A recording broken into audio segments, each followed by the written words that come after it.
अस्सलाम वालेकुम। मैं तुहाडा वीर जुल्फकार जट ते तुसी देख रहे हो गल वेले दी। मौसम जंग दा चल रहा, हर दूजा बंदा जंग जंग पिया कर रहा ते सोचा क्यों ना जंग दे उत्ते थोड़ी जी असी भी गल करिए।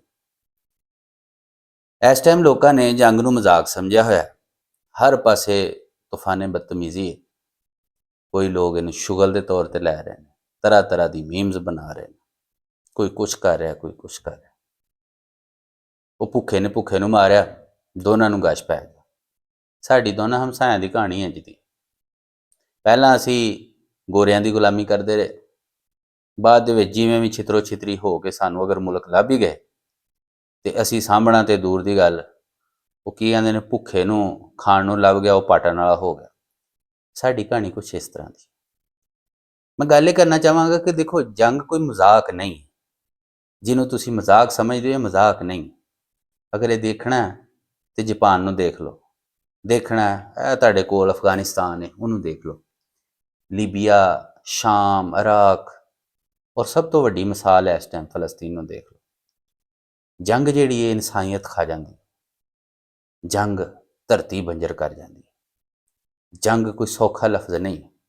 बाकी तुहानूं अगर ये मजाक लगता तो तुहानूं एक बारी तारीख दे विच जरूर नज़र दौड़ानी चाहिए।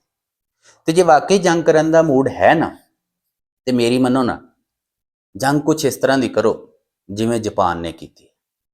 जापान जंग ते हारिया लेकिन दुनिया जित गया। इस टाइम दुनिया के जिहड़े ताकतवर तरीन पासपोर्ट ने, उहदे विच एक जापान। वजह की? वजह यह है कि उन्होंने वो जंग हार के ना सिक्ख्या वाला कि असी लोगों के दिल जितने। लोगों ने जिन्हों ने सानू अपना दुश्मन समझिया, असी उन्होंने बावर करवाना कि तुसी सानू खत्म नहीं कर सकते। तरीका उन्होंने बड़ा अजीबो गरीब और कमाल का लभ्या। तरीका वारदात उन्होंने की सी, उस ही सदर के घर अगलियां ने अपना टैलीफोन पहुँचाया, अपना टीवी पहुँचाया, यानी अपनी टैक्नोलॉजी दे विच उन्होंने उस लैवल का काम किया कि दुनिया चाह के भी उन्होंने भुल नहीं सी सकती। अज अगर असी खेती की गल करिए, दोनों साडे मुल्क जिहड़े ने, भारत या पाकिस्तान, इस ज़राअत दे नाल जिहड़ा इन्हां दी तरक्की वाबस्ता है। लेकिन दूजे पासे अगर गल करिए ना, तुहाडी खेती एक किले की कणक ते टैक्नोलॉजी दे विच एक मोबाइल फोन, वो खा जाता। वजह की है? असी कदे भी जिंदगी नूं संजीदा शायद लिया ही नहीं। याने जम्मी जा रहे हैं, 1.5 अरब इंडिया च हो गया, 25 करोड़ साढ़े भी हो गए। हुण मैनूं एक गल दसो कि 2 अरब के इंसान, जिथे 2 अरब इंसान वसदे होण, पौने 2 अरब, उत्थे जंग छेड़ना कोई खाला जी का बेड़ा? मतलब तमाशा है कि तुसी अद्धी दुनिया जिहड़ी है वो बर्बाद करनी है जंग छेड़ के। या तो फिर तुहानूं अकल नहीं है, या फिर तुसी जान के बनदे हो। मतलब गल करन दा है कि देखो, तुहाडे यही जिहड़ी आबादी है, ये बरूद भी बन सकती है, तो यही बहार भी बन सकती है, फुल भी खड़ा सकती। वजह यह वे कि तुहाडे सामने तुहाडे नाल मिसाल है चीन की। चीन की आबादी ज़्यादा, तो उन्होंने हर बंदे नूं आरे लाता है, काम कार च लाता है, बिजनस दे विच लाता है, तो तुसी किहड़े पासे लगे? जंग है जी। कोई पट्ठे वड्ढण डिया है तो वह भी शुगर शुगर च असीं जी जंग लड़नी है। वो कोई जनानी कपड़े धोन डई है तो वह की कहण डई है, छेती कर लो, नहीं मैं तो कपड़े भी सुहाने ने, हलां जंग लगनी। मतलब इन्हां वास्ते खेल तमाशा बने। खुदारा इन्हां चीज़ों चों बाहर निकलो और जिंदगी नूं संजीदा लो। जिंदगी बड़ी खूबसूरत है, शर्त ये वे कि इनू उस तरीके दे नाल वेख्या जाए।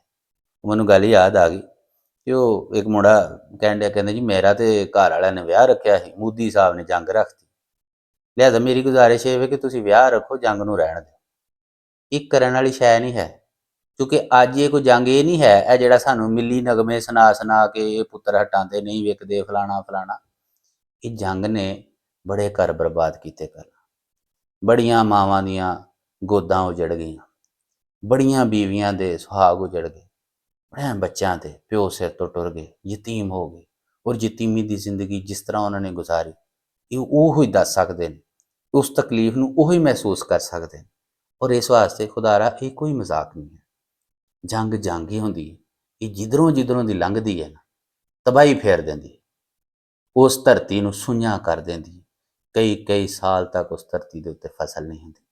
ਇਨਸਾਨੀਅਤ ਦੀ ਤਜ਼ਲੀਲ ਹੁੰਦੀ, ਇਨਸਾਨੀਅਤ ਲੁੱਟ ਪੁੱਟ ਜਾਂਦੀ ਹੈ, ਜਿਹਦੀ ਇੱਕ ਤਾਜ਼ਾ ਤੇ ਜ਼ਿੰਦਾ ਮਿਸਾਲ ਤੁਹਾਡੇ ਸਾਹਮਣੇ ਫਲਸਤੀਨ ਦੀ ਸੂਰਤ ਦੇ ਵਿੱਚ।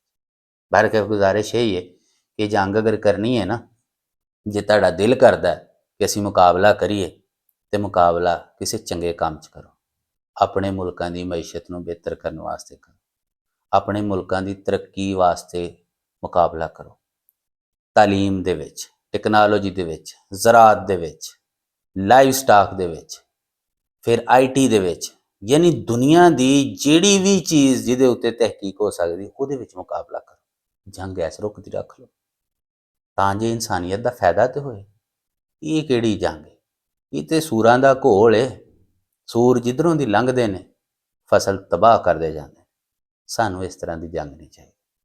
ਲਿਹਾਜ਼ਾ ਦੁਨੀਆ ਦੇ ਜਿਸ ਕੋਨੇ ਤੇ ਵੀ ਹੱਸਦੇ ਰਹੋ, ਵਸਦੇ ਰਹੋ, ਮੁਹੱਬਤ ਦਾ ਪ੍ਰਚਾਰ ਕਰੋ। ਆਪਣੇ ਇਸ ਜੱਟ ਵੀਰ ਨੂੰ ਇਜਾਜ਼ਤ ਦਿਓ। ਰੱਬ ਰੱਖਾ।